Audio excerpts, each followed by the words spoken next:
Hi there, Steve Kaufman here again. I'm going to talk a little bit today. I got the microphone a little closer. Sometimes I get complaints that people can't hear. I'm going to talk a bit again about Stephen Krashen and some of the things that he says about the importance of reading and in language learning and in literacy and in spelling and in writing. All of these things depend on how much we read, according to Krashen. And I'm going to post at my blog, the Linguist on Language blog, some URLs, some links to some of the work that Krashen has done. Now, let me start off by saying that you can probably find all kinds of academic references and research results to prove just about everything when it comes to language learning. You can find reports that say that we should correct grammar mistakes, that we shouldn't, that teacher intervention helps, or that it doesn't help. So, I treat these different research results as arguments that I can use, and I select the ones that I like, and other people select the ones that they like. And so that's fair. But there is significant research by Krashen and others to support the idea that the most important thing we can do in school is to get children to read. And the best way to get them to read, to improve their reading skills, is to somehow induce them to read more. And that all of the teacher intervention about reading skills and teaching them how to infer things and so forth is largely a waste of time. If we can give them access to books, if we show them examples of people reading, if they're given time to read in class, which Krashen calls something or other, I can't even remember, he's got an acronym for it. Just let them read. Silent reading. Let them read in class. If we let them read things that they're interested in, and if they're only interested in dragons or in hockey players or whatever, so let them spend the time on that. Eventually, their interest will expand. But people who have narrow interests, in fact, turn out to be more voracious readers because they're interested in something. And I would like to add to Krashen the importance of listening, which gets less attention. But the main way we pick up a language is through listening. If we spent 2 months listening to nothing but one language, we had no access to any other language. Even if we didn't understand the language, we would start to pick things up. The brain picks things up. We don't learn languages academically. I wouldn't want to listen to things that I don't understand.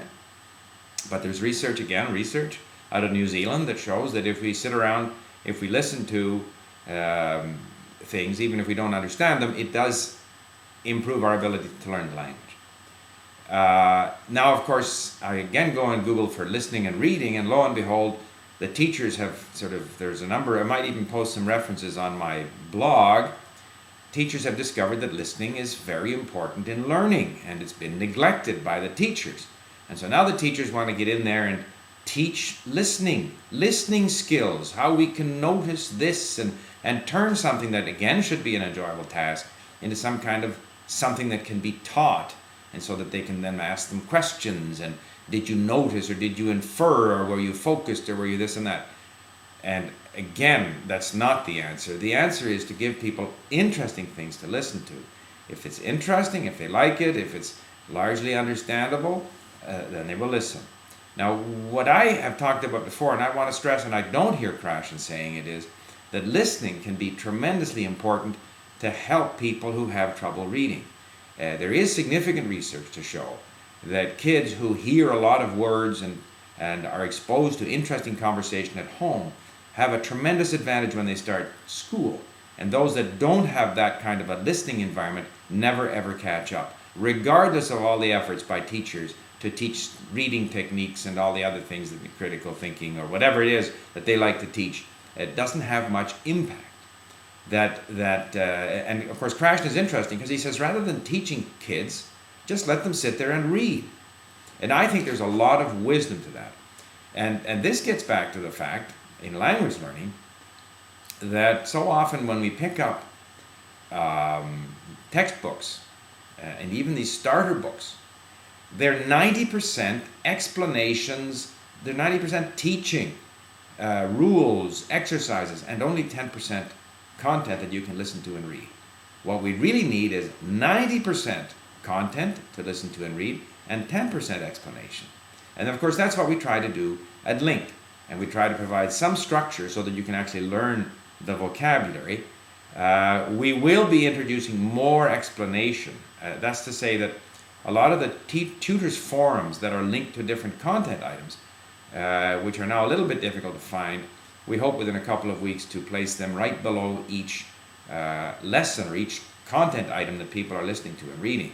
And so therefore, as various native speakers and tutors chime in with their grammatical explanations relevant to this particular content item, those will accumulate as sort of like a wiki grammar related to each particular content item. But still, 90% content, 90% listening and reading, 10% explanation, drill, reading strategies, and so forth.